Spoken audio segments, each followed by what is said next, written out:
Ikalawang Korinto Kapitulo 6 versikulo 1 hanggang 13. Tungod kay kami mga katabang sa Diyos, nang hangyo gayod kami kaninyo nga dili ninyo isipon nga walay kapuslanan ang grasya nga inyong nadawat gikan kanya. Kay nagingon ang Diyos, sa husto nga panahon gipatalinghugan kanako, ug sa panahon sa kaluwasan gitabangan kanako. Busa pa minaw kamo. Karon gayod ang husto nga panahon nga luwason kita sa Diyos. Wala kami nagbuhat sa bisan unsa nga mahimong hinungdan sa pagkapandol sa mga tawo, aron dili ikasaway ang among pag-alagad sa Diyos. Sa tanan namong gibuhat gipakita namo nga kami mga alagad gayod sa Diyos.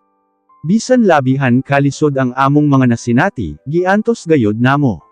Gilatos kami, gipriso ug gipasipadan sa mga tawo.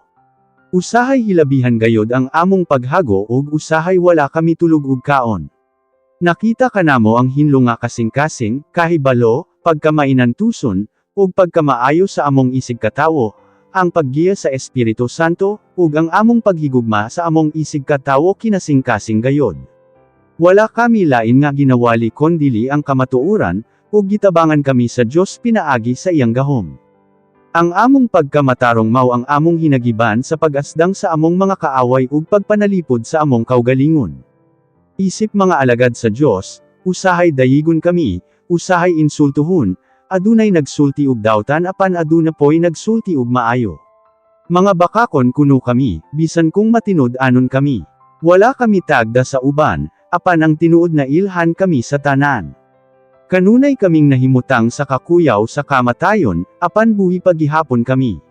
Gidisiplina kami sa Diyos apan wala patya. Adunay mga gihimo kanamo aron maguol kami apan sa gihapon malipayon kami. Kabus lang kami, apan daghan ang mga tawo nga among gipadato. Kon mahitungod sa mga butang dinhi sa kalibutan, wala kami matawag nga amoa, apan ang tinuod, kami ang tag-iya sa tanan. Mga minahal kong mga taga-Korinto, walay lipod-lipod ang among pagsulti kaninyo, kay hilabihan gayod ang among paghigugma kaninyo. Wala kami magkulang sa among paghigugma kaninyo. Kamu mao ang nagkulang sa inyong paghigugma kanamo. Giisip ko kamo nga akong mga anak. Busa higugmaan ninyo ako sama sa akong paghigugma kaninyo.